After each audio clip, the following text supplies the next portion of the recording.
A stunning Viking win in Detroit. A full recap of J.J. McCarthy's return. Plus, the Bison win. UND and South Dakota State lose. A chaotic FCS weekend. Overreaction Monday starts now. Hot Mic with Dom Izzo. Really? Really, Dom? No. I like what Dom's doing. Okay. Dom Izzo. Jeez, come on, Dom. What do you think I am, a magician? Yeah, I'm fired up, Dom. What else could I say? Absolutely. It was great to get on the field, and then Dom came up to me, and I'm trying to walk away from me. I just wanted to enjoy myself out there. Hot Mic. Great job. There's got to be some kind of intelligent question about something. Coach Dom Izzo, WDAY in Fargo, North Dakota. Can you give me a layup or something? Hot Mic. Presented by Northwestern Mutual. That program is second to none. On the networks of WDAY. You know, if it's not about sports, I find it very hard to concentrate. Here's Dom Izzo. Good Monday morning. Welcome to the exactly what we thought would happen edition of Hot Mic on WDAY Extra. KSFL TV, good morning, everybody in Sioux Falls, KNBN in Western South Dakota, and Inforum.com. Happy Overreaction Monday, everybody. First Monday of November, sun's out. People smiling all over the place, at least in our offices today, after what happened yesterday in Detroit. We'll get to that in just a minute. Hope everybody had a great weekend. Enjoyed Halloween as much as you could. The weather did not help us. I can tell you that right now. It was a brief one for us. I will say, for those that watch this program, I appreciate it because I was not anticipating anything going out, and actually I got way more candy for me than anticipated. That saw our candy rankings, and I appreciate that. That was fantastic. So I that was awesome. But most importantly, the last four houses we hit, people were ready to be done. The Jackman got full-on we got full-on peanut butter cups, full-on Hershey bar. I mean, we're not talking the full thing you get at the gas station, he got. So he lucked out pretty well when we wrapped things up. But it was bitter, it was cold, but we had fun out there as best we can. And now here we are. It's November, and the Christmas commercials have already started, which is abysmal, ridiculous, any other adjective we could throw out there that I can't say on the air. But we're ready to roll here on an Overreaction Monday. We got a lot to get to. If you were following any sort of FCS game Saturday, your team likely lost, whether it was South Dakota State, whether it was University of North Dakota, Tarleton State. We had, of the top 18 teams in the last FCS poll, 9 lost. So good luck today trying to rank who's where. We're going to get to that coming up later on in the show. The Bison were victorious in their game against Youngstown State in a game that was weird. It was fitting of the day after Halloween and how it played out. But they were victorious over Youngstown 38-30 to stay unbeaten and now set themselves up for a rather large game in Grand Forks. Now, it may not be as big as it could have been. UND losing, I don't know if it takes any of the steam out of it, a little bit of the starch for me, knowing that UND would have been unbeaten in conference play as well. Because now, if the Bison are able to win Saturday, they will have at least a share of the Valley Championship. And actually, they may be able to clinch it outright because no one else would have, even if NDSU were somehow to lose to Northern Iowa, they'd have one loss. Everybody else in the league has 2 if the Bison are able to beat UND. If not, then we've got a battle for the last game of the season, and UND wraps up its year with Murray State and South Dakota State. And remember, the Bison have already played one more conference game than everybody else, so they have St. Thomas as their regular season finale. So we'll get to that coming up in just a little bit. Great high school football weekend as well. We're down now to the Final Four in North Dakota high school football in all classes. We'll update that in our high school football rewind coming up later on in the show. Just some unbelievable performances there. And on the Minnesota State side of things, we are into the Final 8 for everybody from 6A down to 9-man, and we'll get to that coming up as well. But I mentioned off the top, The Minnesota Vikings were playing yesterday after a 10-day layoff, after two bad performances against the Eagles and the Chargers, seeing Carson Wentz being tossed around like a body bag over those last two games. He's done. J.J. McCarthy back after the last time we saw him play was a Sunday night in mid-September when the Vikings lost to Atlanta, facing the Lions, who are coming off a bye, and they are nearly unbeatable at home. They've been unbeatable at home against the Vikings. They had not lost to Minnesota at Ford Field since 2020. The line went to 8.5 before this game, so everything was going Detroit's way. And then the game started, and J.J. played like a man possessed. Opening drive for the Vikes, he throws this to Justin Jefferson in an absolute perfect spot. Ties the game up at 7. Next drive after the Vikes get a stop. How about this throw to Jordan Addison right where it needed to be? Vikes in position down to the 7-yard line. Later in the drive, across his body to T.J. Hawkinson. You're taught not to do that, but even Tom Brady was talking about that's a really good throw. 14-7 in favor of Minnesota. Here, Jared Goff somehow gets away from Jonathan Grenard, gets this out in the flat to David Montgomery for a first. Again, how in the world did Grenard not get him for a sack? So the Lions stay on the field. Montgomery will punch it in for a touchdown. Game is tied up at 14. After a Will Reichert field goal, it's 17-14 in favor of Minnesota in the second half. Now, Montgomery gets loose, but he fumbles the ball. It's punched loose, and Harrison Smith comes up with it. Where has this Viking defense been the last few games? And here come the purple. Watch McCarthy using his legs, gets in for the touchdown. Minnesota's up 2 scores on the road against Detroit. Now it's 24-17 in the fourth. Goff this time can't get away. Vikes front 7 play an inspired game. So sets up a Jake Bates field goal attempt, but it's blocked.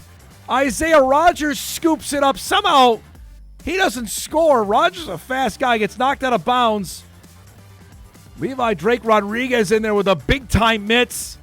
That sets up a Viking field goal. So it's 27-17. But again, this is the Lions. They can score quickly. Jamison Williams with a big-time reception. They actually said this was not a touchdown. They overturned it because it was. It's 27-24. 3rd and 5. Instead of running the ball, O'Connell says we're going to throw it. And they hit Jalen Naylor for what ends up being the game-clinching play as the Vikings will run out the clock. And the Minnesota Vikings go into Detroit and beat the Lions 27-24, the final. What a win. McCarthy in his first game back, his stats aren't going to overwhelm, but he made the throws when he absolutely had to. Throws for 2 scores. Aaron Jones left this game with injury. The Vikings ran the football, goes for 78 yards on the ground. Jefferson with a big-time reception. And the Vikings, I don't know if save their season is too strong a word to say, but they pick up a monster road win in Detroit. You know, we tried to have a plan that, you know, we tried to get him into a rhythm. I thought, you know, he was really decisive. He made some nice throws early in the game. I thought the throw to J.A. On 3rd down when they were doubling Jefferson was off some pocket movement, kind of kept his base and gave J.A. a chance to make that play. I'm sure there's plenty more, but just the feel of him playing quarterback mixed with his athleticism, protected himself a couple times when he did, steal us some yardage, got us in the end zone again on a critical 3rd and goal from, I believe, the 9. And then, just his presence. You know, he's a young player in a heck of an environment today. Really, he's had 3 starts, 2 of which in, very difficult road environments, and his poise, him running the show, I thought was matched by him making some big-time throws. And there's always going to be some things that we can go back and correct. But really proud of the way he competed and battled today. And then, the last throw to Jalen Naylor, we were in a similar situation against them a year ago at home, the first time we played them, and we were able to make the play. And Speedy made an unbelievable catch there, it looks like, in a one-on-one situation, and JJ made one of the best throws of the day. Even after today, we haven't scratched the surface of our potential. And, this team's so talented, but the most important thing is we love each other. Every single one of us, coaches, players, staff, we have this tight bond that, is something very hard to achieve and you can't buy. And, it's just one of those things where, it's going to click and we're going to peak at some point, but we're not there yet. And, we're just focusing on our process. Heck of a win. And considering the negative vibes going into this game with the Vikes and how they had played the last couple weeks and just looked like things were going in the wrong direction, the way they started the game was critical how this whole played out. They were ready to go. They went right down the field and scored that touchdown from McCarthy to Jefferson. Getting Justin Jefferson the ball seemed like a good idea. They took advantage right off the hop. Were really impressive to me in that. And they ran the football. Something, again, they made all these additions to the offensive line, and clearly having Brian O'Neill and Christian Darrisaw is a massive deal, considering McCarthy didn't have that to start his first couple of games.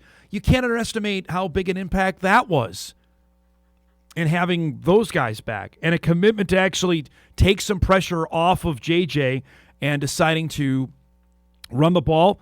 That's a monster deal, and you can't underestimate how big a deal that is. And then the defense. Defense was monster. Against a team like Detroit that can put up 50 on you, and they routinely have done that over the last couple, and they've done it to the Vikings. The fact that they were able to get to Jared Goff as often as they did, or at least make him get out of the pocket, didn't see that coming. Frankly, considering how they had played, they got 5 sacks against a really good Lions offensive line. Penei Sewell is probably the best offensive lineman in the NFL, and they flustered Goff something furious on Sunday. So, with that, the NFC North blew up yesterday.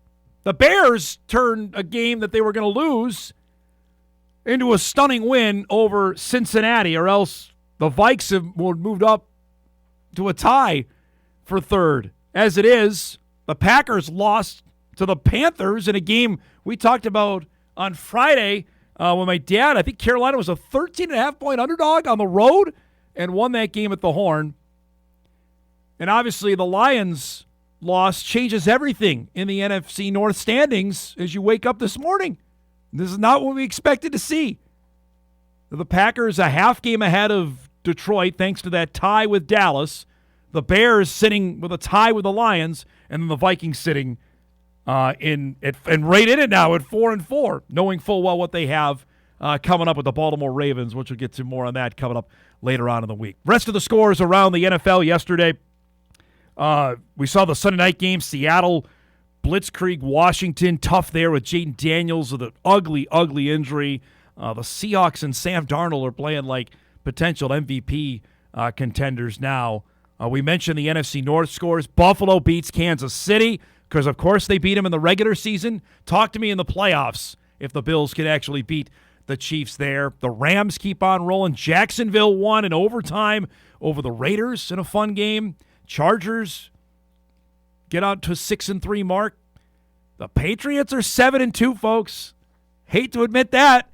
And the Colts got beaten. The Steelers knock off Indianapolis at home yesterday. Nice win for Pittsburgh as a 27-20 win, handing Indianapolis just its second loss of the season. So right now in the AFC, the 3 best records, Denver 7-2, Indianapolis is 7-2, the Patriots are 7-2.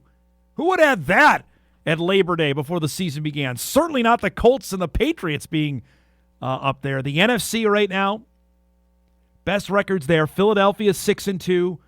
The Bucs are 6-2. The Seahawks and the Rams are 6-2. Those are the 4 best records in the NFC as we now make the turn for home. We're halfway through this NFL season with some 8 games left. Others have 9, depending if you had their bye week or not. So another crazy weekend in the National Football League that played out yesterday. Last thing before we set up the show, and typically won't spend a ton of time on this considering it happened a couple days ago, but the ratings are in for Game 7 of the World Series. 26 million people watched Game 7. which the Dodgers ended up winning in 11 innings over the Blue Jays in a fabulous classic game that hopefully people will think fondly about for a long, long time.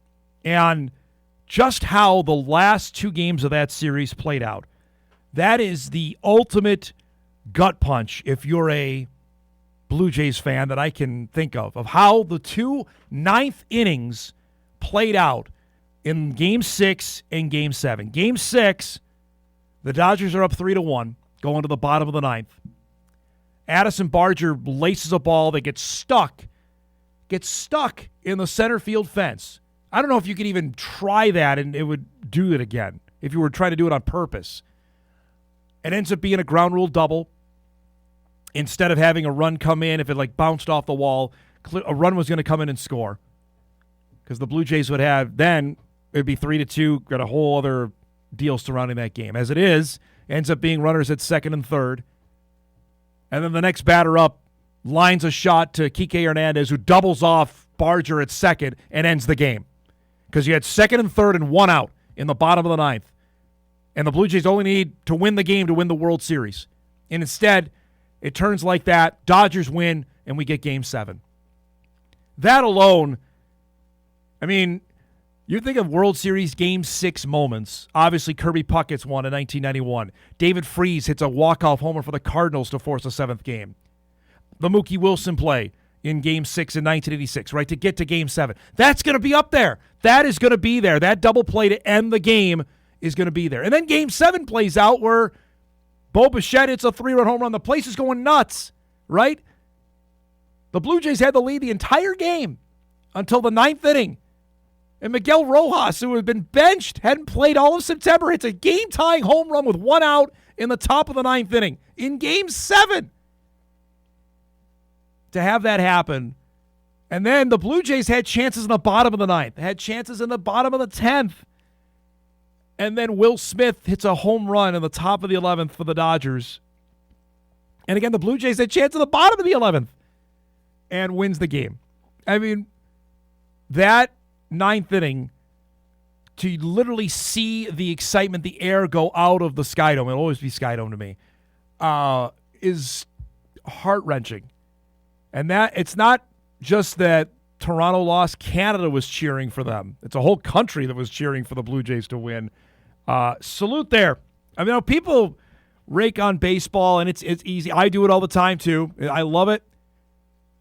It's my second favorite sport. It's the sport I grew up playing the longest, and there's something about watching that. And I think you had people that probably don't watch baseball, certainly on a college football Saturday night, right?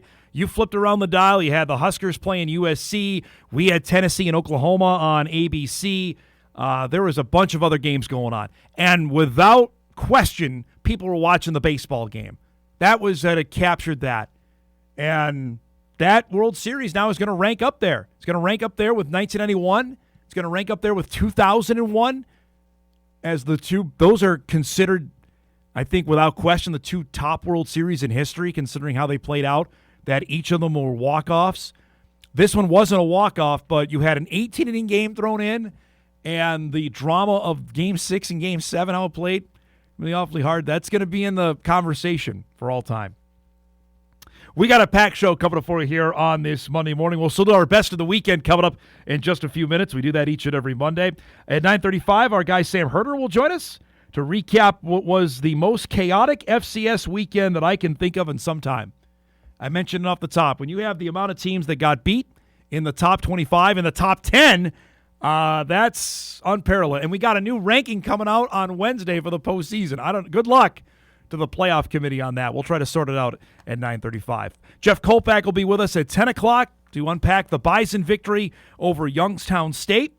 NDSU now sits at 9-0, and it's 6-0 in the Missouri Valley Football Conference. As we mentioned, a win on Saturday, and they are in prime position to win another Missouri Valley championship and likely clinch home field advantage through the rest of the playoffs. And I know they still got 2 games to go, but if they are sitting there, holy cow. We'll talk to Jeff about that at 10. And at 10:35, we'll have our high school football recap to go through what we saw in both North Dakota and in Minnesota and what was a thrilling weekend both on Thursday, Friday, and Saturday from high school football. That's coming up at 10:35. That, your emails and tweets are already pouring in. We'll get to all that coming up here over the next hour and 40 minutes or so. We're glad you're joining us. Hot Mic is off and rolling. We're back after this on WDAY Extra, KSFL, KMBN, and Inforum.com.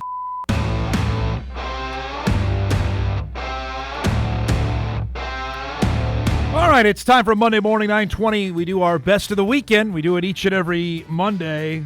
We had so many here today. We even have honorable mentions, which we'll get to. Appreciate all the emails on it. This is a fun segment we do it each and every Monday. I don't know if we've ever included the Gophers in our best of the weekend, but we got to give some love here to the University of Minnesota. They are now bowl eligible after their win over Michigan State on Saturday afternoon. It wasn't the prettiest of games. Our guy Carter Menz was again right in the mix, right here, part of a 5-sack first half for the Gophers. He's getting after it, man. He's having a great year. It's a 10-7 game. Here's another one. Again, Michigan State lacks in goodness, from what I'm told. Not the best of Big Ten minds, but Michigan State's not great. But you know what? You got to beat who's on your schedule. It's a 17-10 game in the fourth. This touchdown, Drake Lindsey had maybe his signature game as a Gopher. Game goes to overtime. Michigan State scored first. Gophers here on a chance to win it. Lindsey dives for the end zone. He gets in. Gophers win it on a walk-off to beat Michigan State. Our guy Carter Menz, 3 tackles and a sack in the win. As I mentioned, now Minnesota bowl eligible with its 6th win. After this, anything's gravy now, Gopher fans. You still have Oregon on the schedule coming up after this week's bye. Then it's Northwestern. That game's at Wrigley Field. And then the Badgers to end the season. Take that. Congratulations to PJ's team. Congrats are also in order, because I've been getting plenty of this, and that's shame on me for not including them yet, to the Hawley Nugget volleyball team. They are off to state again, the reigning champions in 2A, who have not lost a match in at least a couple of years. Saturday night, they played at Morehead High in the 8AA section championship game against Wadena Deer Creek. And this team, when we talk about dynamite teams around the area, this one needs a little bit more love than at least our show has given them. They swept Wadena. McKenna Walker was great. This team, I don't know how you're going to beat them. This was the final match point here from Walker. You want to end it on a kill. They did it. And they're off to state again. They have win the section championship 25-20, 26-24, 25-18. They are 29-2. They haven't lost a game in their own section in forever. The state tournament begins later this week at what was formerly known as the XL Energy Center. I believe it's Grand Casino Arena. I would imagine they're going to be the number 1 seed. Heck of a run there, and salute to them. They got a heck of a chance to go back-to-back after winning on Saturday night in impressive fashion. Talk about impressive fashion. Friday night, if you're following all the high school football games or if you're watching the World Series game, more power to you. But what happened in Woodbury, Minnesota between the Spuds and the Royals in the Minnesota 6A second round game is going to be talked about for a long, long time. We had Kevin Feeney on the show on Friday saying, I don't know if they're ready for what we bring to the table. The answer was they weren't, because they played earlier this season. Morehead's football team is still alive thanks to one of the most outrageous games you can imagine.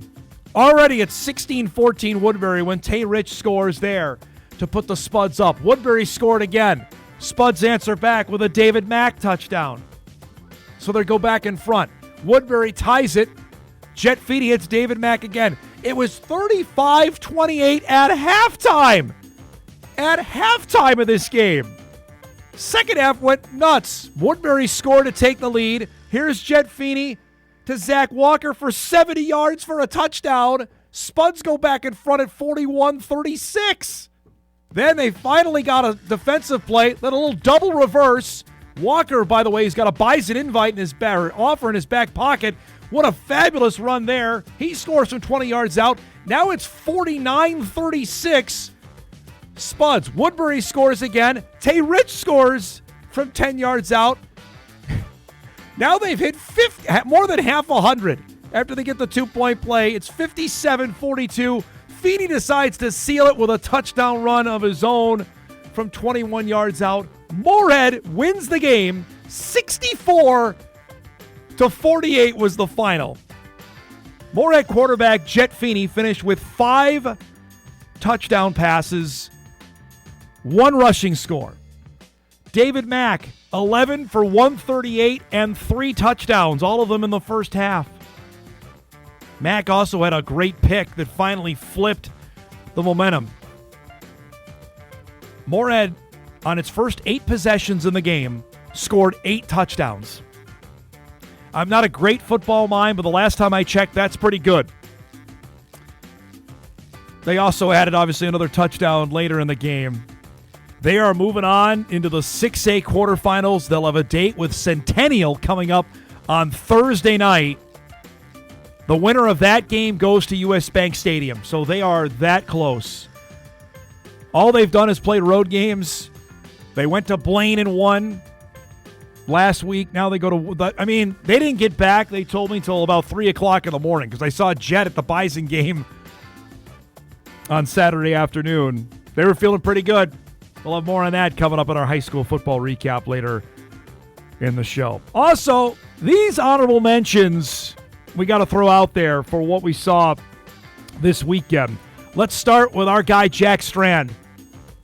MSU Moorhead beats Bemidji State. Strand throws for 7 touchdown passes in the game. You heard me right, 7. He was 32 of 42 for 366 and 7 as the Dragons beat Bemidji State 49-21. They're now 6-3. Also, if you're keeping track, Gage Florence, Pride of Velva, shout out to them. Gage had 12 receptions for 91 yards and 2 touchdowns.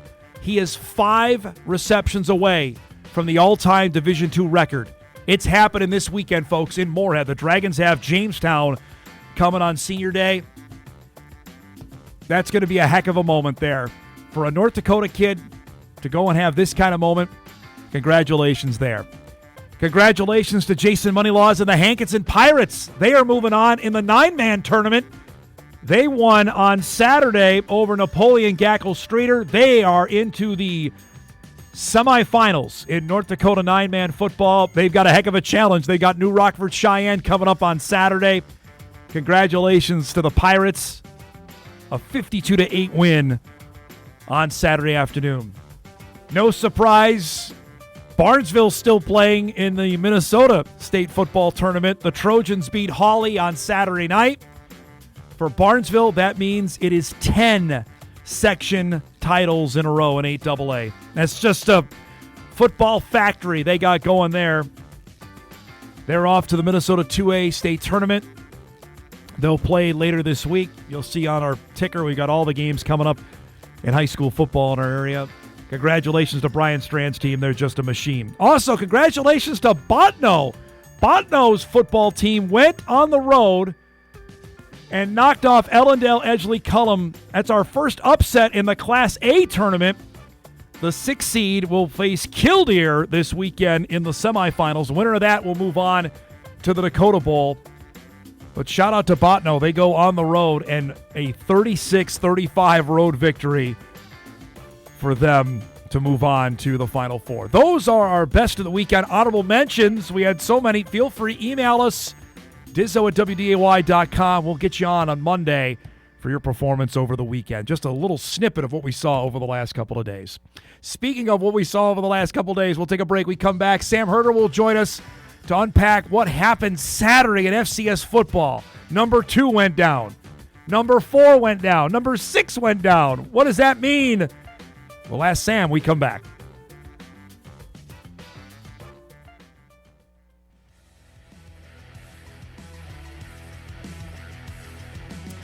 Welcome back, everybody. Monday morning show off and rolling here on an Overreaction Monday. Our guy Jeff Kolpack will join us in about a half hour. Our high school football recap coming Got to give a shout out to the Breckenridge Cowboys. They won the 6A championship as they beat Parker's Prairie. They're moving on to state, going down to Morris coming up later this week. We'll have more on that coming up later on in the show. This is when I love having our first guest here to start Monday after what we saw this past Saturday in FCS football. As I'm calling the game, and the Youngstown NDSU game was right down to the wire, Sam Herder. Then I'm seeing all the scores come in from across the country, and I'm like, what in God's green earth is happening this weekend when number 2 loses, number 4 loses, number 6 loses, number 8 loses? Well, November football's here, I guess, is the best way to sum it up.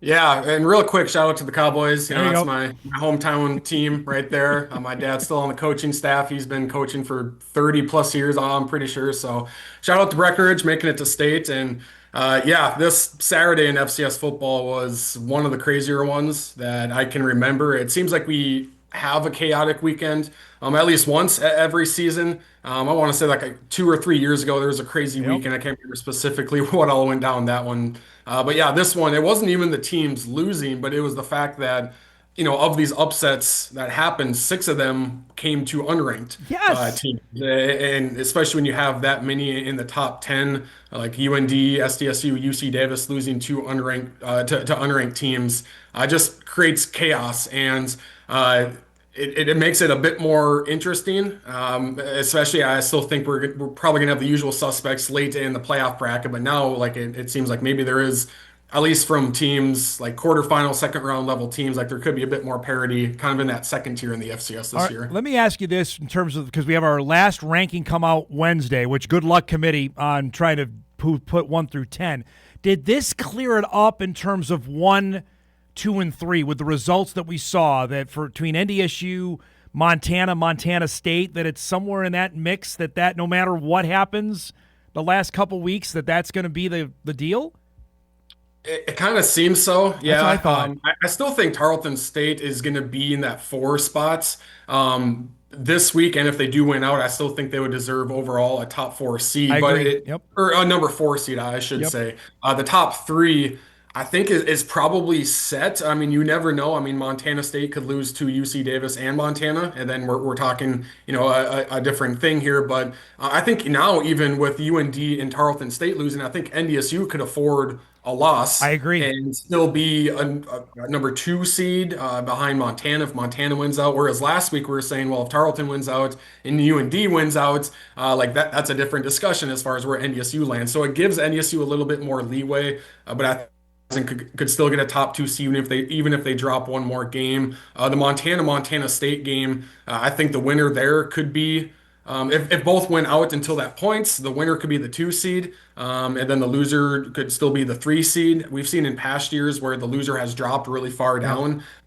I don't think that would necessarily be the case this year, just because, I mean, you would probably take a Montana State team that loses one more time over a Tarleton State team, in my opinion. So the stakes are going to be very high in that Brawl of the Wild, but I don't think the loser is going to drop as far as they have in past years. Did the stakes drop a bit in your mind for the game this weekend in Grand Forks? In my mind, they did.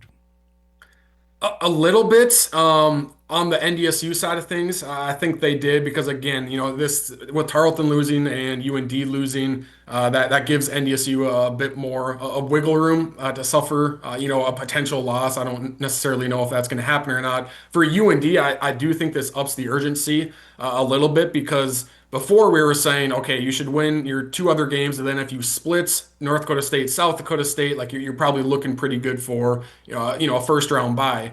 Now, if you lose to both of these teams, oh boy, you're sitting at 7-5, and I think the bubble might be a bit weaker this year, and so I can see a 7-win team make it in, especially if you're a UND and you have this level of strength of schedule, which I believe is projected to be number 1 in all of the FCS. But if you're at 8 wins, you're for sure, in the playoffs if you're UND. If you're 7-5, 7-4 versus the FCS, like you're nervous because you don't know what the playoff committee is going to do. So now all of a sudden, I think for UND this weekend, it kind of ups the ante a little bit even more, knowing like we got to get one more win over a ranked team. And then who was it? Murray State, I think they Correct. play. They have Murray sandwiched in there. Yep. Yeah, you got to handle business there, obviously, but you got to go 2-1 down this stretch instead of 1-2. All right, let's talk about the most inexplicable losses of the weekend. I'll get to Davis at Idaho State in a second. South Dakota State losing to Indiana State, no one had on their bingo card. The Jackrabbits were a 31.5-point favorite.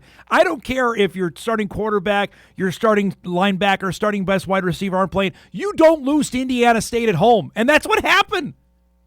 Yeah, it was such a weird game to watch because there just didn't seem like there was a sense of urgency for South Dakota State to win this game. And we even saw that last week against NDSU. Like there just wasn't that sense of urgency you felt to start that game against NDSU. And this weekend, maybe it was like maybe the players, felt like they assumed they were going to get a win, and Indiana State gave them obviously a really good fight. And it was interesting that South Dakota State, they moved the ball decently well. I feel like they crossed the 50-yard line on a lot of drives, and then they ended up with a turnover or a turnover on downs. And so like they moved the ball decently well, but they couldn't get a consistent push, in the run game. Luke Marble, who also got beat up a little bit, so he might be out. It sounds like Chase Mason could potentially be back this week. He's now out of his walking boot. But Marble this last weekend he made some really good throws that you go, okay, you could see the potential, but you also saw some throws where he just didn't see a guy, dropping back in coverage and pretty much threw it right to the defense. I think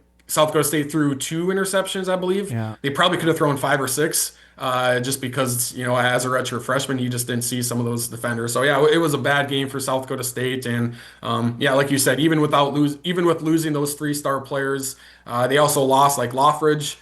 He left the game. I saw Hagan, who's probably their best offensive lineman. He also left the game. Quarterback, they lost potentially another quarterback as well. So the injuries are mounting up. But Tarleton, they've won some games with their backup quarterback. Monmouth has been winning games with their backup quarterback. UC Davis last weekend, they won a game with their backup quarterback. It's somewhat of an excuse, but at the same time, like other teams are battling injuries too, and they find a way. And so I think depth for South Dakota State has really been tested, and the depth isn't where they need it to be this year. Yeah, to me, offensively aside, the Jack defense has not looked good. Didn't look good, obviously, against the Bison. Indiana State, I know they didn't get 200 yards, but they still had some big plays against the Jacks. That, to me, is what is happening here? Yeah, I think the thing with South Dakota State's defense, and like you said, against NDSU just wasn't a good performance. Against Indiana State, played well for 9 out of 10 snaps or whatever, but they let a couple of explosive plays in key moments where the offense needed the ball back to somehow find a way to score, and then Indiana State would hit an explosive play late in the fourth quarter to kind of seal it. And so I thought their defense played pretty well. They just allowed some explosive plays. There were some bad penalties in there as well. So that's just something you're not used to seeing from a South Dakota State team. I thought we were set, and then I saw your tweet on the Davis-Idaho State game. I'm like, all right, here we go, flashing lights, red alert, and then Idaho State beat UC Davis. Yeah, and that was another crazy one, and Davis had some bad mental errors as well in that game, and Idaho State has been a team that's kind of hung around. I think they have 2 one-score losses to FBS opponents. Idaho State also played Montana, a really close game as well. So they've been right there. And had this been UC Davis at Idaho State, like going into it, it would have piqued my interest a little bit more. But since it was at Davis, you kind of go, okay, Davis should handle that one. And Davis did get Pinnock back. They're really good young freshman quarterback. He missed last week due to a sickness. He came back this week and played pretty well. He had some turnovers, I believe. But yeah, that was another surprise right there in the FCS. The other we were following was obviously the game in Vermilion, and USD had to have it to save any sort of playoff hope, and they came out with their best game of the year. UND looked like we haven't seen them all year, Sam. They looked lost. They turned the football over. Special teams, which was a big thing, and how the Bison won was a huge thing, and how South Dakota won the game too. Yeah, it was a mistake-filled game, and I think that's kind of the a recurring theme here for some of these teams that got upsets. They just made way too many mistakes, and that was the case with UND, who I thought played pretty well defensively most of the game, and offensively they moved the ball pretty well, but whether it be turnovers, just really some bad penalties, some special teams things going on for UND. It was not a good week to have your worst performance of the game, and they still had a chance to win, and just some uncharacteristic things. I think Kaminsky had like a crazy like 22-1 touchdown to interception ratio going into this one, and he throws a couple of picks. Some of them were just kind of mental errors on him where he wasn't even trying to force it. He just kind of threw it out there and it was picked off. So it was an uncharacteristic game for UND. Maybe they were looking ahead a little bit, and you go up against a team like USD who needs to win it. Yep. You're playing a desperate team on the road. Like you can kind of understand how this one got away from UND a little bit. I pair that with Tarleton losing to Abilene, and Abilene had to win too. They were 4-4 and have to win out probably to make the FCS playoffs, and that's a rivalry game. That's a big win there. I look at Tarleton losing and UND in a different light than I'd say USD or UC Davis and SDSU losing, because they lost to non-playoff teams that they were heavy favorites over at home. Yeah, I wrote that too, that there were kind of different levels to these upset losses. And you could see, like, you could kind of pencil out, okay, I can see how Tarleton State loses. I can see how UND loses on the road. And like even like Northern Arizona losing to Idaho, okay, Joshua Wood is back. That kind of makes sense. Austin Peay got upset by Southern Utah. Like that also kind of makes sense because Southern Utah has been kind of a pesky opponent. Lamar losing to UIW. Like I haven't been super impressed with Lamar. Yep. And so some of these upsets, like they're all bad losses. Like none of them you could say like, oh, that's a fine loss because they all knock you back. But there are levels to it where, the SDSU loss was definitely the most puzzling one. The UC Davis loss was also a really bad one. But like Tarleton State losing to Abilene Christian, again, a team that was desperate to keep its playoff hopes alive. Yeah. It's a bad loss in the sense that it knocks Tarleton State back. It probably drops them, or I would say for sure drops them out of top 2 playoff seed discussion. But overall body of work, if Tarleton State wins out, they're still going to be 11-1 with a couple of ranked wins, FBS win. Like they'll still be a top 5 team, I would guess. But this just knocks them back as far as being in that discussion as a top 2 team. Before we get to your spotlight games for this week, the playoff ranking will come out Wednesday. If I was doing it, I would have the Bison 1, Grizz 2, Cats 3, Tarleton 4. Would you change anything there, or would you go that same 4?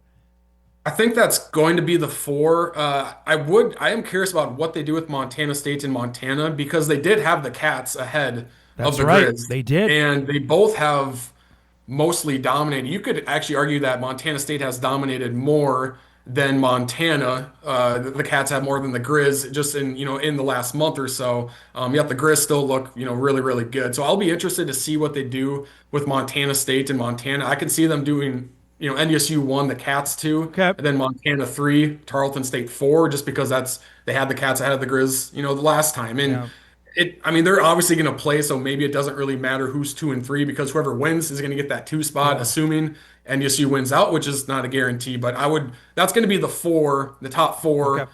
How they do the 2 and 3, how they kind of arrange that, I think will be most interesting in that top 4. All right, it's just amazing how what happened may have cleared things up for us in terms of how we're trying to project things for Thanksgiving weekend is kind of wild. All right, let's give your top games. What you got coming up this weekend?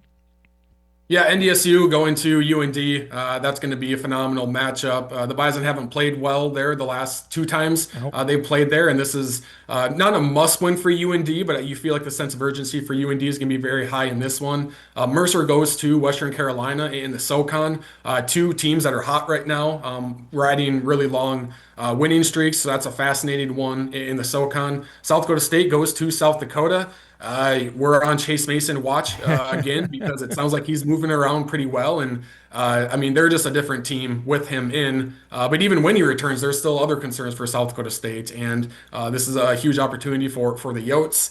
Staying in the Valley here, Southern Illinois goes to Youngstown State. That's a biggie there. There's some big games coming up here. When you look at Southern Illinois, Youngstown State, Illinois State, USD, like those 4 teams are all still in the playoff mix. SIU has a non-D1 win, so the Salukis really need to get some wins here down the stretch. So those are 4 really good games. And even like UC Davis, Idaho is a good one. Southeastern Louisiana, Lamar is a good one. Rhode Island goes to Elon. New Hampshire goes to Monmouth. So this is a really big week. And I think 4 ranked matchups, possibly 5 ranked matchups, depending on how the rankings come out. So a massive week coming up here. I think that SIU Youngstown game, it's going to play out. Kolpack, I think, has 6 from the Valley. I'm not there yet. I'm at 5, but that could shake. With USD winning, that maybe they could get 6 in this year. Yeah, I think there's going to end up being 5, but it kind of also depends on the results. Yes. Like I think Southern Illinois and Illinois State play, like there could be some result. Like there could be results would have to go a certain way, Yes. but you could have 7 Valley teams with 7 D1 wins, or at least 7 D1 wins with good ranked wins that all have an argument to get in. 7 teams from one conference probably seems way too much. Ain't gonna do that. Even sometimes 6 is like that's a bit much, but I think it'll be 5. But there are scenarios where there could be more than 5 teams that at least have an argument to get in. Although I'll end with this: who else you gonna put in? You know what I mean? If you got 7 Valley teams that are pretty good, put them in. You know what I mean? Dartmouth and Harvard. All right, I'm with you there now because the Ivy can do that. Great stuff as always, bud. We'll talk next week. Okay. All right, sounds good. Thank you. Sam Herder joining us to start our show. Their great unpacking of what went down over this weekend. More on that coming up later on in the show. We'll break. We'll wrap up our first hour. Kolpack coming up in hour 2 to give us his thoughts on the Bison victory over Youngstown and looking ahead NDSU's game in Grand Forks. Coming up is hour 1 wraps on Hot Mic on a Monday morning. Back after this.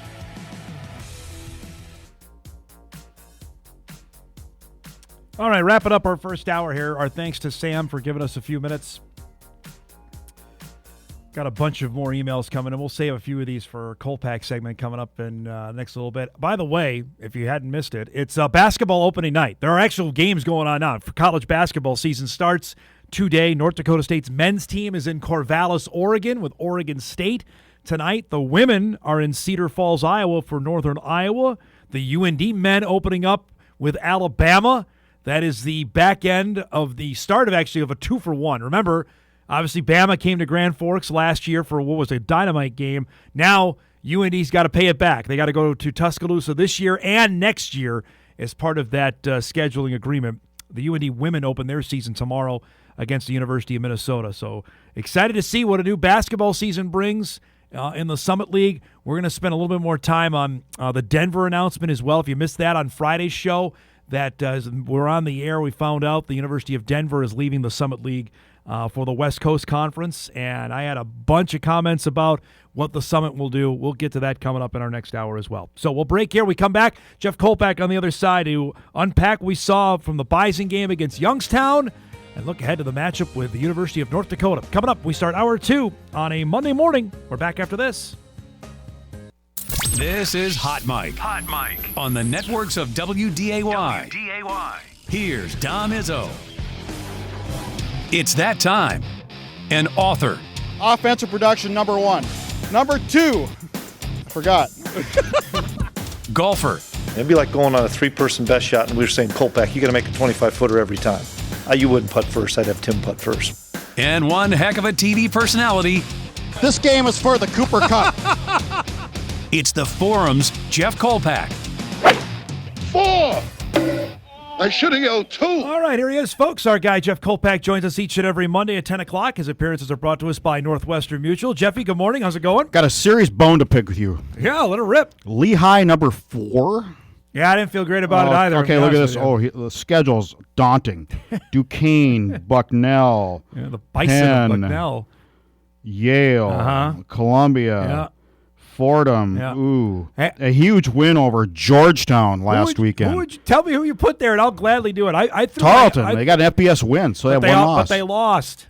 You got to punish it. Yeah, you went from 2 to 4. That's they were not 2 in my poll, though. Or 3. They were not 3 in my poll. Okay, then 4 in my poll. Then leave them at 4. No, they went to 5. You lose Lehigh, the game. I don't feel great about it either, but I don't know who else to put there. Apparently, I was more harsh than the rest of the pollsters on the Jackrabbits. Where did you say SDSU? I have the Jacks 13th. You don't lose to Indiana State at home by double digits. It wasn't like Indiana State kicked the game-winning field goal, you know? See, you're trying to take my Lehigh criticism usurp it into the Jacks. I'll just tell you, I don't want to put Monmouth there. I didn't know who to put. Honestly, I didn't feel great about it. I told you Tarleton. I dropped Tarleton. If you lose, you can't stay the same. That's in how I do my poll. That's just me. Common sense, though.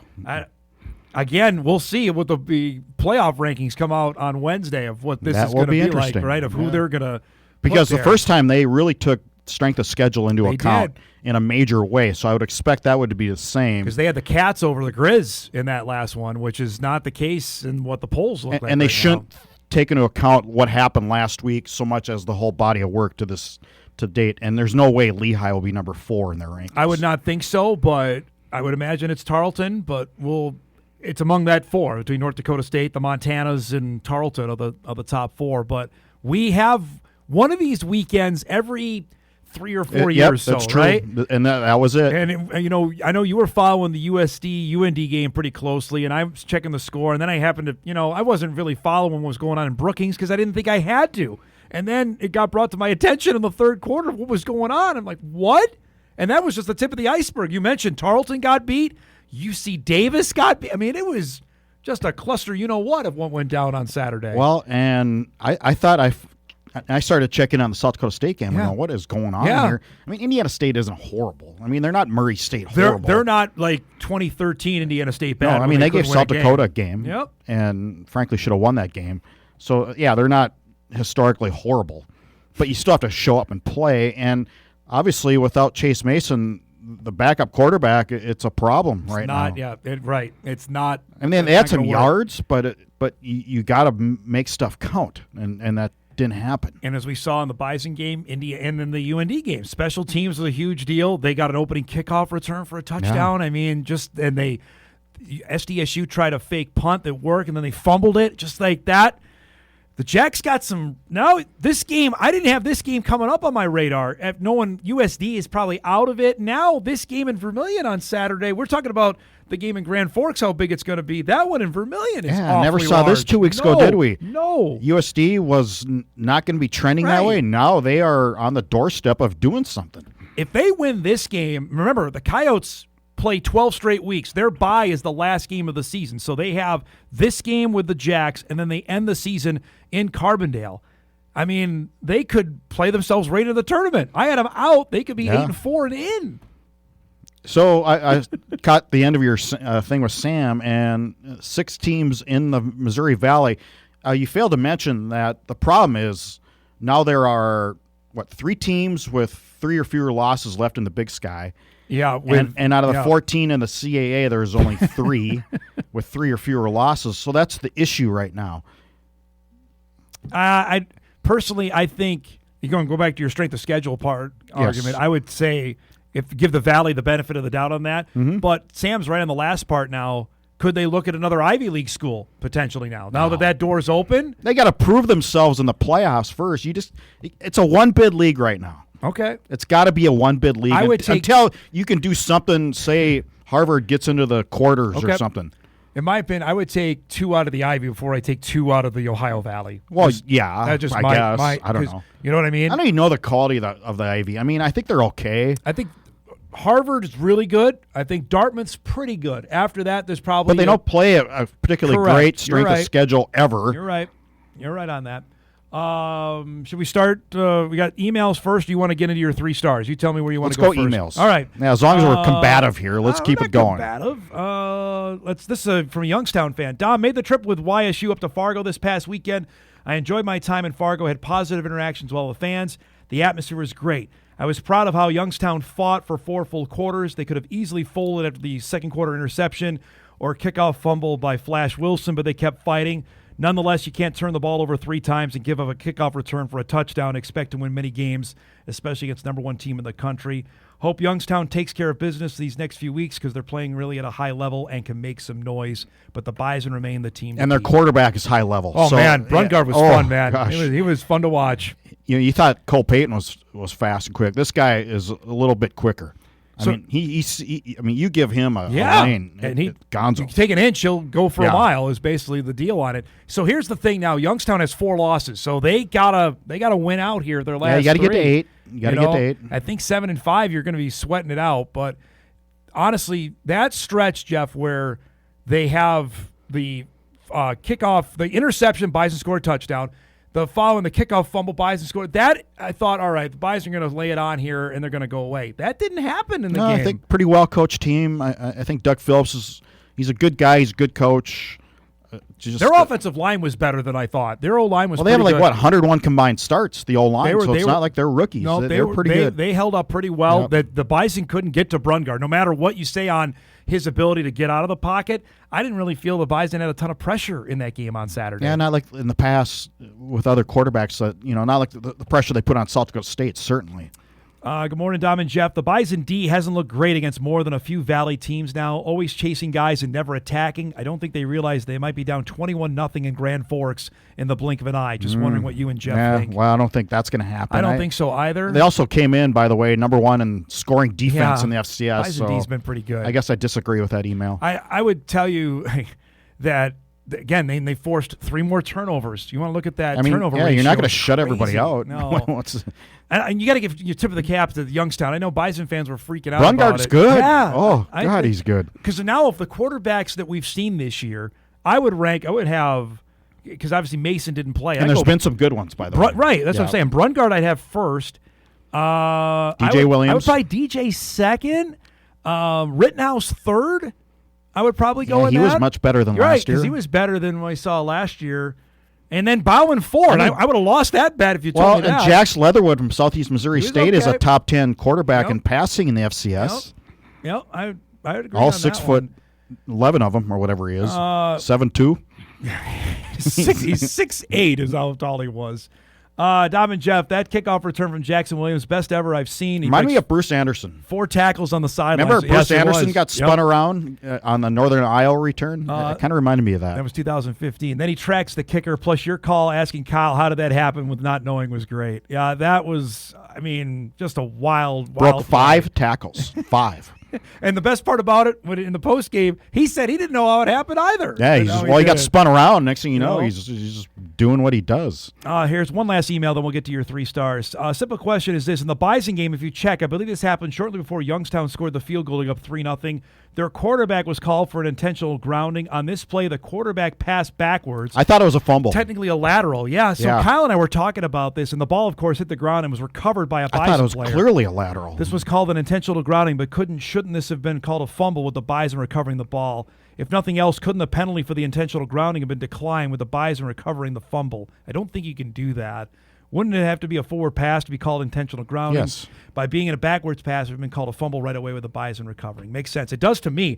Because Kyle and I were talking about that. Obviously, you thought that as well when you saw it live. Yeah, I thought it was clearly backward. Yeah. And that was a threat to go the other way. And they didn't look at that one, as far as I can tell. I have to ask Stace on that. I don't believe they did in the replay booth on that. But as it ended up turning out, it ended up being not that big of a deal. They did end up reviewing a play that we'll get to in a second. So, all right, Jeffrey, let's do your 3 stars. We'll start with the man of the hour, Jackson Williams. Second time he's returned to kickoff for a touchdown, and both of them have been momentum changers. Yeah, Jackson Williams, and you're waiting for him to break that one, and he did it at a pretty opportune time here. Like right now, he's in jail. Yeah. Look at him. He's in jail. All of a sudden, whoop, ran that guy over. That was the kicker. Yeah. And then he was gone. You should get something, some sort of cookie for running the kicker over. Well, they hand out candy bars for big performances, I'm told the coaching staff does, so that's probably going to get one because I believe, did Polisic not say, I didn't hear this live, they blocked nobody? Is that what he said in the post-game press conference? I mean, you're right. He's dead to rights there, and then he got out of it. Yeah, I don't know if you saw Doug Phillips, but reminded me of Bo Pelini when who returned it? At Youngstown, it was Kobe Johnson. Yeah. Oh, yes. Yeah. Yes. When Kobe Johnson returned it, and Kobe went right by Bo Pelini, and Bo didn't even look at him. He just put his head down. Yeah. I mean, that was obviously. Now Youngstown had just scored again. Made it 21-17 after the Bison had that 2-touchdown flurry of special teams, and then that happens. It was just an absolute huge play. Second star, Barica, 3 touchdowns. I thought he was solid and continues to be solid, dependable. NDSU and you talk to NDSU fans, they haven't fumbled yet this year. No. And it's like, why'd you bring that up? Because now they're going to fumble twice. Well, they haven't fumbled this year. He's got 15 touchdowns now. That's his second 3-touchdown game of the season. I mean, he's closing in on one of the all-time great years for running back. Yeah, and scoring from the one isn't as easy as it looks. I mean, we've seen several stops this year, and you saw it in the NFL yesterday. There were several stops from the 1-yard line. Not as easy as it looks. Stace got back to us here. Replay told us there was no competitive advantage for either call. I don't know. No competitive advantage. I don't know on that either, but that was the explanation. Thanks, Stace, on that. Back to Barica, though. We talked about him. That was a great little cutback. That was really, really good. About him being the guy, and I think DJ Scott has been really good. I think better than maybe Bison fans give him credit for. Barica's ability to do that and get loose. I know he hasn't had the big one, the 75-yarder, but his ability to make cuts like that, I think, has been really impressive. And my third star, Anthony Shadimi Alfaro, the twin brother to Jackson Williams there, as you can see. I just saw that, too. It's all right. Eric's got about 80 graphics weekend. To make today. Anthony, making the play at the end. Huge play. Because I thought Youngstown they easily could have gone the distance and tied that game. Because they were that explosive, and they had enough time, too. And that was the first play. They had their timeouts, yep. And that was the first play, forced the fumble. I think they had one timeout. They had one, I believe. Yep. You're right, yep. But just to force a fumble and end the game, I thought that was a huge play by Anthony. And here's the thing to me, Youngstown, I don't know if they dilly-dallied. They didn't get up to the line of scrimmage probably as fast as they needed to be, because once they get the ball snapped, Jeff, they can't look at it again. And that little split second that they didn't get up to the ball and snap. I guess I didn't notice that. Was enough for the replay officials to call down and say, hey, we're going to look at this. And the one angle we had from the end zone camera was the best one we had to clearly tell that was I wonder if NDSU was prepared to call timeout. Did they have one? Yeah, they had one. They had their timeouts, yeah, absolutely. Because the one angle, after this shot, the one we had from the top side, you could clearly tell that the ball was out, and that was a fumble, and the Bison ended up getting it back. Anthony got picked on a little bit the prior two games. He had a couple penalties, came back, veteran guy, had a sack at a game. We had 9 tackles. Yeah, and he was really good on Saturday, especially considering Duffy went down with likely a concussion. Is probably what I heard with, and he got leg whipped here in the head trying to tackle Brungard on that first touchdown that Youngstown. A lot of people tried to tackle Brungard in the second quarter, so. That's the thing. Injury's a thing here, mounting up now. With the guys that went down, now I want to talk about Dutenheffer in a second of him coming back, because that was obviously highly emotional for the entire team. But we hit on linebacker depth last week. Cornerback, that's another. I mean, Jaquise Alexander's playing out of his mind. He's had a great, great year as a junior. But now ACA's been up there. He's a 6-year guy. Well, you might need Jalen Archibald. Maybe. To play. Najee Nelson? Maybe something that you're going to have to find another guy back there potentially to have some reps. And that's the thing about winning this game last week and now this one here. Because you win Saturday, and I know you can't look ahead, but the final 2 games, the Bison you can set the score on that they literally, Jeff, can map out who can play and get themselves positioned for the postseason by not having to play a ton of their main guys. If they win the game Saturday. Well, and if they win Saturday, you still have to play your guys. I mean, I don't think you can take the foot off the pedal. But you don't have to play them as much, though, right? Maybe not. I mean, certainly in St. Thomas, I don't think you have to do that. I mean, Northern Iowa is not any great shakes either. That's what happened, because the byproduct of the Bison winning and everybody else losing has now opened this door. They can wrap the conference up on Saturday by 4 o'clock with 2 weeks to go. Yeah. 2013 didn't even do that. That's how crazy this has played out. Before we break, the emotion was high in the post-game press conference with Jackson Dutenheffer there. Mm-hmm. I know Mike wrote about it. You talked to him as well. That was, I think, maybe unexpected how much he played. I guess I'll ask you on that. I don't know. I don't think he was supposed to play as much as he did, but then Logan Larson went down with the bursa sac in his knee that Dutenheffer had to play probably more than maybe what they anticipated. Well, but the injury, obviously, it's not like it was a sprain. He was. I thought when he talked, he goes, I was more shocked than anything. It was more mental, and so it's like that. It's like the guy who comes back from a knee injury. Okay, how was that first hit? Yeah. So I just think once you get in the flow and once you get those first few hits in, he's probably fine. But it was traumatic, obviously, and he's not a young man.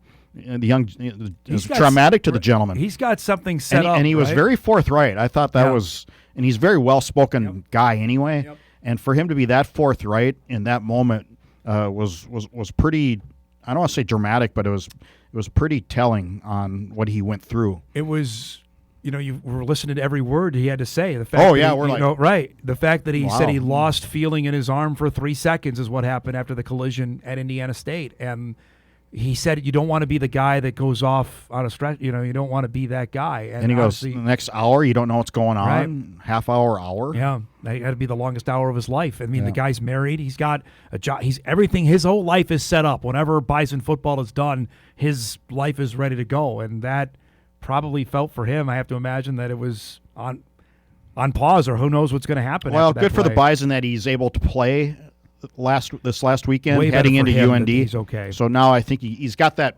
initial get back steps behind him. Now he can just go play. Yeah. All right, let's break. That's a perfect segue, because when we come back, we'll talk to Jeff about what UND brings to the table. Fighting Hawks off a loss, but we know up there is a different scenario with the game at the Alara Center. We'll do that on the other side of the break. Back with more with Kolpack here on a Monday morning edition of Hot Mike right after this.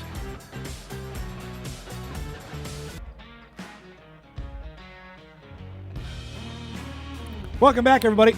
What in the name is going on with YouTube TV? And because that's my provider. Yeah. And now I can't get ESPN. I can't. It's a Disney thing. It is. Disney and YouTube are in the same boat that Disney and DirecTV were in last year. It's just, you name it, it comes about. What rankles me is, I got ESPN Plus, but I can't get. I'm a subscriber to ESPN Plus, but you go through YouTube TV as your TV provider. That's the hang up. Seems rather wrong, does it not? It's way of the world, my man. Unfortunately, every company has gone through it. I'm a little surprised, actually, it went through football. I really thought they would have had something done prior to Saturday morning, but DirecTV and Disney went through it. 2 weeks last year. And that was a while, right? It was 2 weeks they were without college football. And they had NFL games, and too. I'm talking about watching the Bison in Oregon State tonight. It's on ESPN Plus. Correct.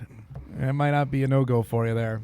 I got one more email I want to get to, because this guy sent it at 1 o'clock in the morning. So the dedication here, we got to read it on the air.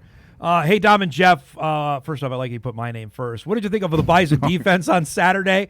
I'll say this. Great quarterback for Youngstown. No containment on the D-line. Even with a spy, it was poorly done, in my opinion. D-line also looked a bit blah. No urgency until the fourth quarter. Offense didn't look the best either. Granted, give it to Youngstown with the cover options. Give me your thoughts, Jeff and Dom, on the overall performance. the top-ranked scoring defense in the country, you can't play great every game. It's not going to happen. You're going to have one of these games. I thought maybe it would have came last week, but you're going to have one of these games where it just doesn't go. I mean, and they still won. I mean, and they forced 3 turnovers in the game. I think defensively they made the plays when they absolutely had to. Brungard's really good. I'm not trying to make excuses for him, because I think Polisic admitted in the postgame they missed a lot of tackles. They did. That has not something we have not seen with a Polisic coach team. Missed tackles hasn't been a thing since probably Colorado early of last year. And then pretty hard to mimic a guy like that in practice during the week, during scout. I think Preston Brown probably did his best, and he's not. He's pretty bad. close. He's pretty darn good, but he's not Brungard yet. Brungard's in his 4th year starting at Youngstown State. They're going to be a handful. Where if they make it, keep an eye on where they're at in the bracket, because they could win a couple games. They could make a little mini run there. All right, so with what went down Saturday, did that take a little of the air, the gusto out of this week's game with UND's loss to South Dakota? As on Monday maybe, but as the week goes on, I don't think so. I think the hype will start here. It's not like the Division II days. We get that. I think South Dakota State now is the number one rival.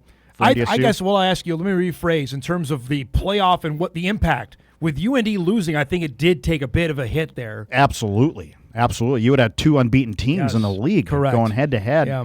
Now UND's fighting for a seat. I think if they lose here, they can't mess around with the Jacks, because then they'd have 5 losses. They would be maybe fighting for their playoff lives here. So they got to turn this thing around. Yeah, they got to certainly win one of these 2 games at home. Knowing they have Murray sandwiched in between a game down in Kentucky. But up there, the Bison have not played well in the Division I era. 2021, NDSU, I think that was near the end of Quincy Patterson's time. They gave the ball to Hunter Lipke on that last drive and won the game. And we all know what went down in 2023. Who knows? Maybe this is the year, because I had not seen NDSU play well in Brookings in the Division I era either. I mean, they had some decent performances. 2019, they ran for over 300.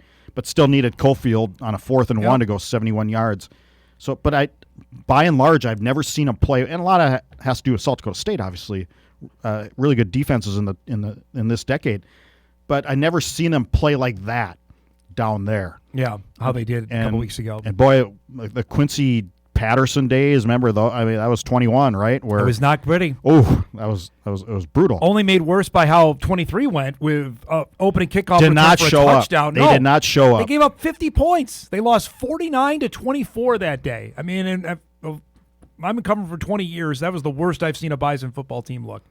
Yeah. In my 20 years covering, that was as bad as I've seen him play. I know you mentioned the Cal Poly game when they got killed out there when Ramsey Barden went nuts. That was a transition team though. It was 04, 05. But that was the nadir of 2023. And again, a reminder: the Bison made the semifinals that year. They turned it on after that game in Grand Forks, but that was a butt kicking. I think that's when Matt Entz took over the defense. Yep. Right. And now here comes UND with Jerry Kaminsky at quarterback, Sora Seidel at running back.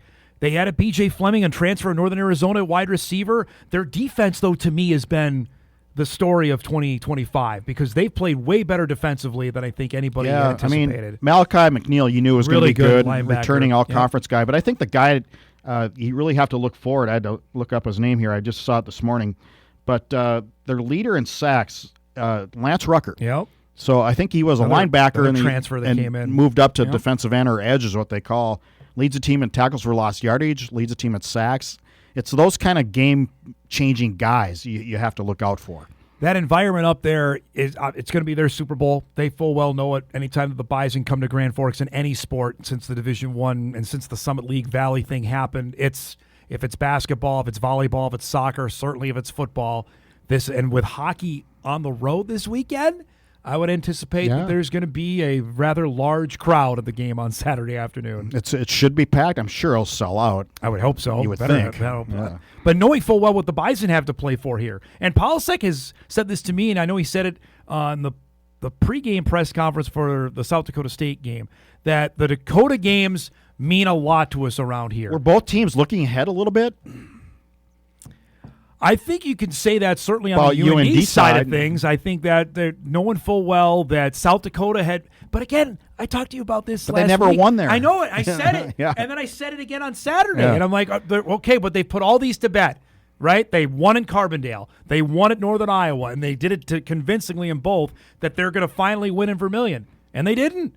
And now I think the Bison got caught looking ahead. I don't think so. I think Youngstown played really well.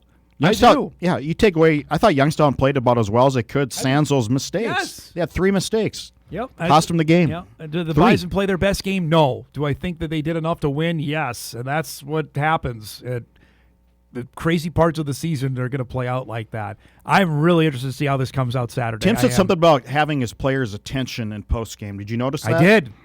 I did. And I think the reference there was enough that went wrong where – Correctamundo. But I think he said we always have their attention, but maybe now you have more than attention? Certainly. Is that what I would take that. And I think also for a lot of the players Tim, I know you're listening. I'm Can you sure, email what you meant by I'm sure that? we'll get a text or a call soon. For the guys that were on the field up there in 2023, this is personal, I think, for this game on Saturday. Certainly enough to get your attention there. Right? Certainly enough. Knowing full well how they celebrated at the end of the game. And you knew that was going to happen. UND hadn't beaten the Bison in the Division I era. What'd they do? They stormed the field. Oh. I mean, they knew that was going to happen. Goalposts end up in the Red River? They did that, not to that extent. But I was just going to go back real quick before we go to break here. For the time you've covered the Bison playing up in Grand Forks here. Since 95. Just going back for the games up there to stoke your memory, because obviously they hadn't played up there prior to 2003. That was the last time. It was an overtime game. They lost 28-21. 2001. Right. Refresh my memory here. 2001 lost 19-7. Yep. Anything stand out of that game? No. 1999 lost 13-10.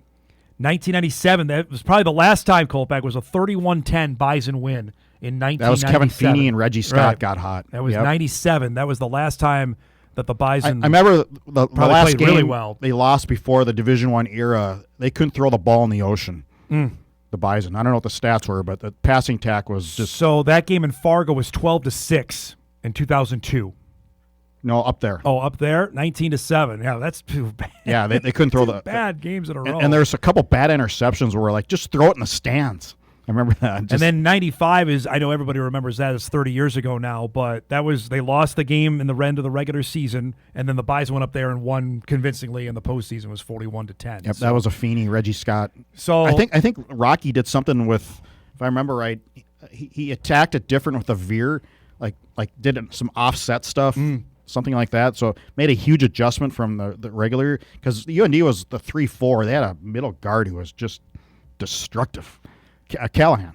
Mark Callahan was just destructive. It's safe to say then the Bison haven't played well in Grand Forks in 28 years. 1997 was the last time they had a Probably not. impressive game. Because again, that game. Thanks for writing my column this week. Well, I do what I can. But that 21 game, if you go back and watch it, I mean, the Bison did not play well in that game at all. And UND, remember, Bubba went for it on 4th and whatever at his own 28-yard line, remember? Yeah, it brought him to tears after the postgame. postgame. And the Bison still only got a field goal out of that. So, I mean, they still needed that drive to win that game. So, that's – what do we say with Scotty Miller? You know, going to be a humdinger? Going to be anything else on the game on Saturday? Or Mike McFeely's favorite word, slobber knocker. You're going to be awesome. Great stuff as always, bud. We'll see you for our business video blog coming up here in just a little bit. Jeff Kolpack joins us each and every Monday at 10 o'clock. His appearance is brought to us by Northwestern Mutual. Appreciate all the emails. They love talk. Hey, they want it. They want to hear from you, man. 1 a.m. There you go. Yeah, right? Dedication. They want to hear. I'm guessing somebody had a few beers after the Vikings game. Or they had YouTube TV. They couldn't watch ESPN. We'll break. We come back. We got our high school football recap coming up. We'll salute the best what we saw in a wild last couple days. It's coming up. We come back.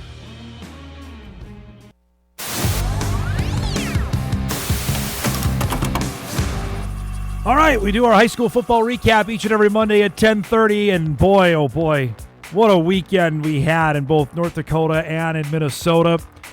Let's start in North Dakota 3A football. We had the quarterfinals on Friday, where it's East versus West. That's how they do it now. Don't get me started there. Where a top seed in the East was Davies. They were hosting Mandan. Top seed in the West was Century. They were hosting Cheyenne. But the game that everybody was talking about, two of them, was the 2-3 matchup. We'll start out west. Bismarck was hosting West Fargo. This is the 10th time these two teams have played in this particular round. Aiden Samick scores a touchdown here for the Packers. That gives them the lead. Demons, though, would come back. Deaton Staudinger with a 20-yard touchdown run. Now, West Fargo had a chance. They missed an extra point. So the Demons are up 21-20. This was their last hope. Got knocked down. Bismarck hangs on and beats the Packers 21-20 to get a date in the semifinals. Who would they face? The winner of the matchup between the 4 seed out of the West and Mandan. The top seed of the East is Davies. And the Eagles did it to them than what they've done to everybody. Colton Tesh breaks off a 60-yard run. Boy, he's been dynamite this year. Eagles raced out to a 13-0 lead in this one. That's Mathiasen getting in from 16 yards out. Davies never looked back in this one. They built a 34-0 lead. Davies scored late. Final score, Mandan scored late, 34-6 was the final. Other side of the bracket, top seed West Fargo Cheyenne, the 4 seed taking on top-seeded Bismarck Century. The Patriots, after starting slow, look out now. Tell me a Ron Wiggenbach team is getting hot here. This a pick 6 that went the other way. Century used its ground and pound game like they so often do. Here's said pick 6 that salted this one away. Century moving on to the semifinals with a 21-7 win over West Fargo Cheyenne. The game of the weekend, though, might have been in Horace between the Hawks and the Sabres. Legacy went up 14-0 in this game before Legacy got back into it. That touchdown tied it. Here, Legacy takes the lead on the Jack Julson touchdown. It's 21-14 Legacy. Horace, though, answers. This touchdown makes it 21-20. Harvey Vance says, you know what? We're going to go for 2 in the win. And this play from Tiger Eye is stopped. And Legacy wins it on a 2-point stand. They flip the tables on Horace. You remember Horace beat Legacy by 1 in the regular season. Legacy gets the ultimate payback because they win the playoff game. That is a bitter, bitter loss for West Fargo Horace, the state champions last year in 2A. They thought they could do some damage in 3A football, and they are out. So here is the bracket in 3A. You've got an all-West semifinal between Century and Legacy coming up on Friday night at 6:30 at the Bowl. Sign me up for that one. That's going to be a fabulous game. And then the other semifinal, Bismarck will take on Davies. The Eagles, of course, have been, I think, by consensus, the team to beat in 3A football all year. They lost in the Dakota Bowl a season ago. They're looking to get back. They got to get through a game Bismarck team. We'll have that game for you coming up on Friday night at 7 o'clock. So that's what happened in 3A football. 2A, we didn't have probably the drama that we had in 3A, but you got to see the teams we expect to win. One, starting with Minot North, the Sentinels taking on a Grand Forks Red River team that they played early in the season. We had Jacob Holman on the show on Friday, knowing full well, all right, they handled them the first time around, but this one was going to be a different story in round 2. It was a closer game. Minot North got that late touchdown, pulled away and beat the Riders 20-6. They're moving on to the semifinals. Who would they get? The winner of Central Cass and Bismarck St. Mary's. Fun one here. Colton Cruchet had 2 touchdowns, getting into the end zone there. Blaze Cotton also added a 23-yard touchdown pass. There it is. That gave Central Cass a 22-0 lead with 6.5 to go in the third. St. Mary's made it interesting. The Saints scored back-to-back touchdowns to cut it to a 22-14 game. The Squirrels would need a late stand. They would get it there. Central Cass is into the 2A semifinals. They're heading to Minot next week after a 22-14 win. Other side of the bracket, Devils Lake was hosting Grand Forks Central. Hello, Mason Palmer. I got about 5 messages on Friday night saying, hey, give us some love up in Devils Lake. Our quarterback's pretty good. Has 24 touchdown passes on the year. Added a couple more rushing scores as well. Devils Lake rolled Central. I don't know if anybody saw that coming. 42-7 for the Firebirds as they move in to the state semifinals. They will get the winner of Kindred and Watford City.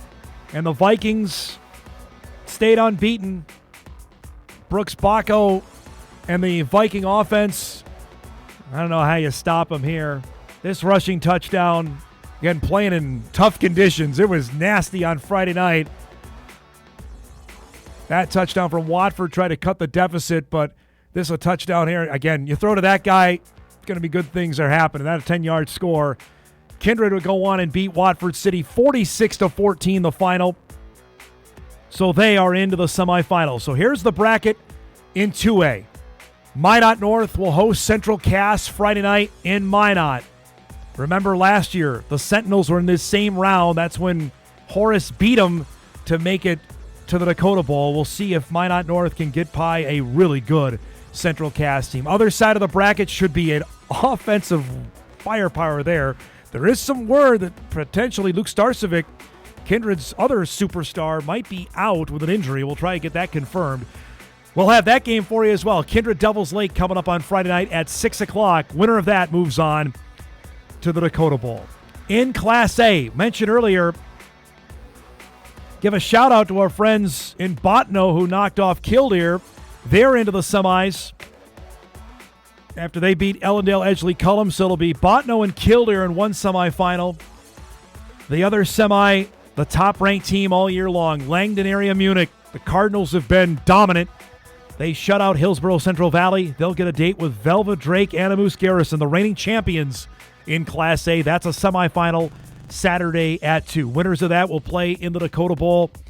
The Class A game will come up at about noon a week from Friday. Meanwhile, in 9-man, stop me if you heard me before, that New Rockford Cheyenne is playing well.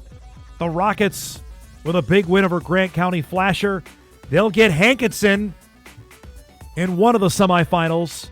Bottom half of the bracket, We mentioned we had the Thealgis guys on our newscast last night. Gunner is the stud for Andy Delabar's Lobos team. They'll get South Border. Shout out to the Mustangs who won on the road against Lytton HMB. Unseeded South Border. Couple of nice wins. Knocked off a team from Walhalla in the first round. How about the travel for these guys? They've been all over the place. The Mustangs will get a matchup with the Lobos. Finally, a relatively shorter road trip from Wishick to Lemoore coming up on Saturday. So that's what we got left in North Dakota high school football. Semifinal weekend always produces some great games, and we anticipate that'll be the case coming up this weekend. Again, the winners of that move on to Dakota Bowl 33 a week from Friday. Coverage begins at 9 a.m. with the 9-man championship live on WDAY. This is our 13th year doing it, I think. Looking for my favorite day of the year for football in the state. Hot Mike will be live up there as well, like we've done that for the last few years. Coming up a week from Friday. That's our high school football recap. We do it each and every Monday at 10:35. We'll take our final break. We come back. We'll wrap things up. We got college basketball happening. Great Sports Monday to get you ready for. We'll do that when we come back after this.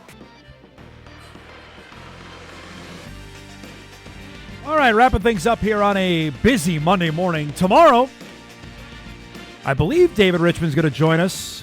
They're en route. They're playing in Corvallis, Oregon tonight. Then they're going to Davis, California on Wednesday.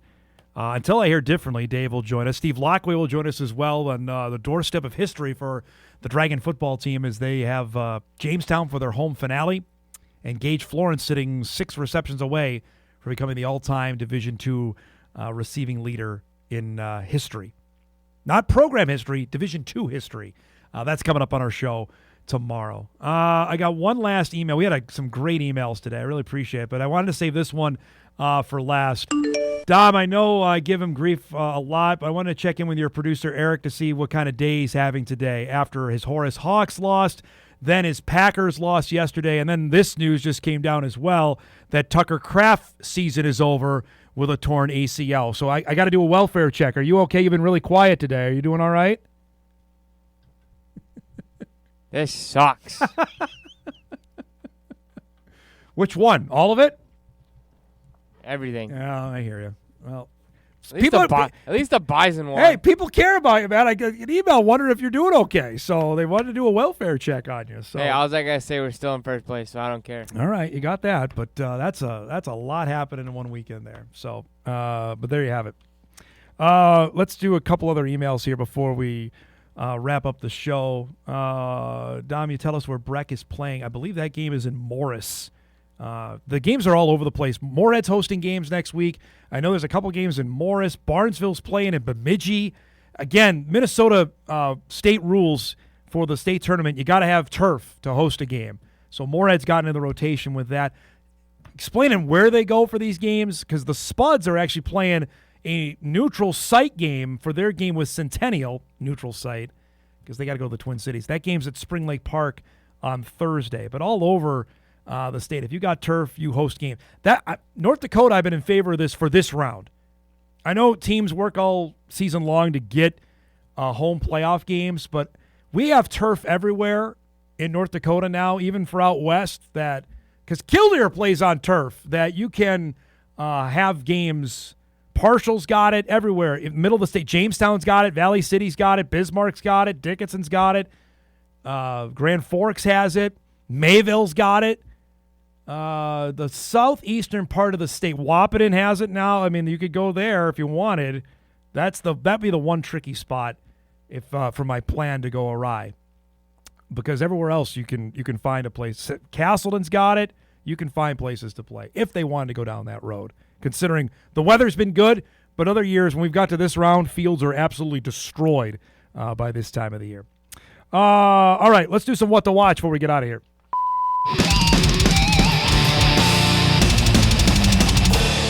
What to Watch is brought to us by our friends at Northwestern Mutual. We got a great sports night on tap tonight. We got Monday Night Football to wrap up the week in the National Football League. Cardinals and Cowboys coming up on ABC tonight on WDAY, 7:15 in that one. Jacoby Brissett sounds like he's starting for Arizona. No Kyler Murray for that one tonight. The Bison men's basketball team opens its season against Oregon State. First time ever matching up with the Beavers, 8:30 on ESPN+. We'll have highlights of that coming up on Hot Mic tomorrow morning. If you can't make the end of that one, we'll see how David Richmond's team fares there. The UND men open up a new year with Paul Sather's team in the SEC against Alabama, 7 o'clock on SEC Network Plus for that one tonight. That will be intriguing to see. Obviously, Grant Nelson's gone.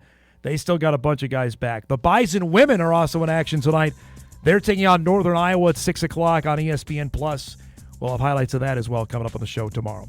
We got to roll. Thanks to Sam Herder and to Jeff Kolpack, to all of our emails today. Really appreciate that. If you missed any of the show, you can podcast it later today at Inforum.com.